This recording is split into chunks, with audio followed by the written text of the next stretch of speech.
walked away without taking a drink. There weren't any signs up in the five and dime, but we still knew how it was. Most people didn't expect change anytime soon, but my daddy thought different. Dr. King's coming to town, he told us one morning. Who's sick? I asked. He's not that kind of doctor, Connie, Daddy laughed. He's a minister who's working to make things better for us, said Daddy. So we can go anywhere we please, said Mama. Like the lunch counter, I asked. Yep, said Daddy, and other places too.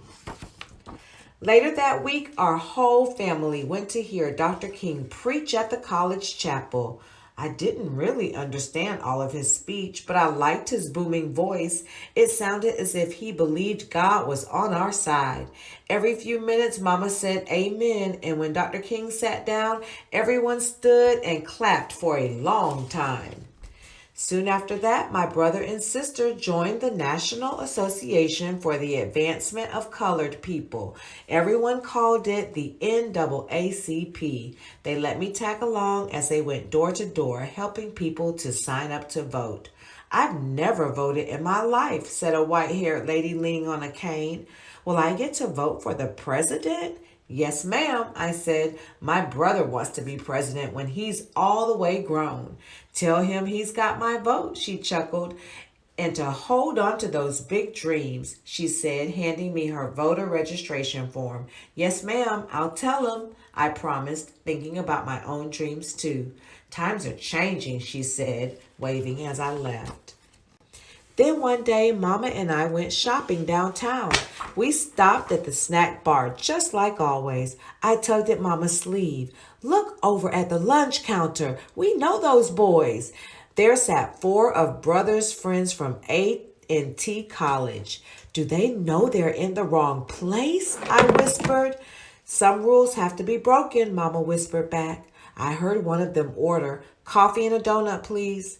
I'm sorry. We cannot serve your kind, said the blonde-haired waitress, wringing her hands.